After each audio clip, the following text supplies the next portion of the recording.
Olá, camaradas, bem-vindos a mais uma aula de história do professor Júlio César. O tema de hoje será o Segundo Reinado, História Política.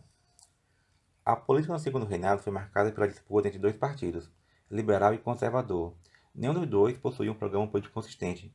Ambos eram partidos da elite brasileira, que, como vimos, era uma elite agrária, escravocrata, mais preocupado com seus interesses pessoais do que com o interesse da nação. O que diferenciava os dois partidos eram a ênfase na ideia da centralização política, defendida pelos conservadores, ou a maior autonomia para as províncias, o federalismo defendido pelos liberais. Os liberais estiveram à frente do golpe da maioridade, em 1840, como uma manobra para chegar ao poder. Porém, logo no início do segundo reinado, Dom Pedro II teve de convocar novas eleições. Os liberais, para não perderem o poder obtido com muito custo, apelaram para a violência e a fraude nas eleições de 1841, que devido a isso ficaram conhecidas como eleições do cacete.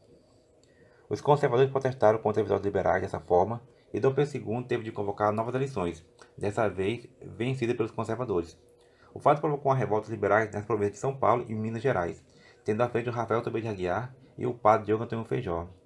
O general Luiz Alves de Lima e Silva, na época Barão de Caxias, foi enviado para derrotar o movimento. Em 1847, Dom Pedro II adota o parlamentarismo às avessas. No regime parlamentarista tradicional, o parlamento indica o primeiro-ministro que comanda o poder executivo. No Brasil, era o imperador que indicava o presidente do conselho, cargo equivalente ao de primeiro-ministro, que seria submetido ao parlamento.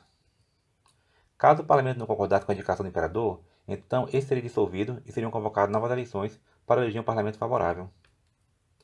Durante o segundo reinado foram formados mais de 30 gabinetes, o que demonstra o número de manobras feitas pelo imperador para manter a estabilidade do império. Entre essas manobras, a mais importante foi o Ministério da Conciliação, quando Dom Pedro II conseguiu formar um gabinete composto por liberais e conservadores sob o comando de Honório Hermeto Carneiro Leão, o Marquês do Paraná. Esse ministério pacificava as disputas políticas no país, facilitando o projeto do governo de Dom Pedro II. Apesar de oficialmente extinto em 1858, a lógica de conciliação de interesses, tendo por base a troca de favores entre políticos influentes e não entre partidos, prevaleceu desde então no segundo reinado. Revolução Praieira. Foi uma revolta ocorrida durante o segundo reinado em Pernambuco que defendia ideias federalistas, republicanas, liberais e até de reformas sociais de caráter utópico. Contava com o apoio de alguns senhores de engenho liberais. A revolta teve esse nome porque o jornal Diário Novo, que divulgava suas ideias, ficava na Rua da Praia. Nesse jornal foi publicado um manifesto ao mundo, redigido por Borges da Fonseca, reivindicando voto livre e universal, liberdade de imprensa, garantia de trabalho, nacionalização do comércio, independência dos poderes, abolição do trabalho escravo, extinção do poder moderador e do Senado vitalício. Entre as causas da revolta estava o fato de que boa parte dos comerciantes estrangeiros, especialmente portugueses, que não contratavam brasileiros. Mas a causa imediata foi a destituição do liberal Antônio Pinto Chichorro da Gama do cargo de presidente da província. Em seu lugar foi indicado o conservador Pedro de Araújo Lima.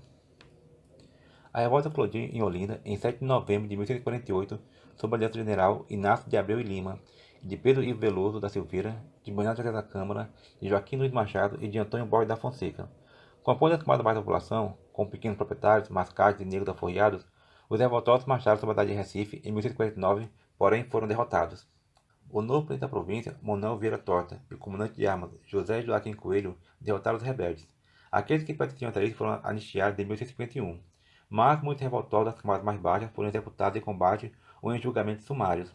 Essa foi a última revolta de grandes proporções durante o Império. A derrota da Praia abriu espaço para uma longa estabilidade no segundo reinado. A questão Christie.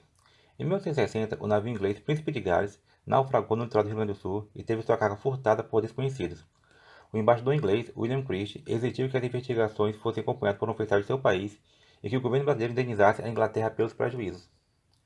No ano seguinte, um grupo de militares ingleses, em trajes civis que provocavam baderna na Rua do Rio de Janeiro, foram presos, mas imediatamente soltos depois de constatada sua nacionalidade e sua condição de militares. William Christie exigiu dessa vez que os oficiais brasileiros que efetuaram a prisão dos militares ingleses fossem demitidos e que o Brasil pedisse desculpas aos oficiais à Inglaterra. Como o governo brasileiro se recusou a atender às exigências abusivas do imperador inglês, este ordenou que a marinha de seu país aprisionasse 5 navios brasileiros ancorados no porto do Rio de Janeiro. O caso provocou uma crise internacional entre os dois países. A solução encontrada foi a arbitragem do rei da Bélgica, Leopoldo I, que decidiu a favor do Brasil. Porém, como a Inglaterra se recusou a pedir desculpas pelos incidentes, O Brasil rompeu relações diplomáticas com os britânicos em 1863. As relações entre os países foram reatadas em 1865, quando o governo inglês finalmente pediu desculpas ao governo brasileiro.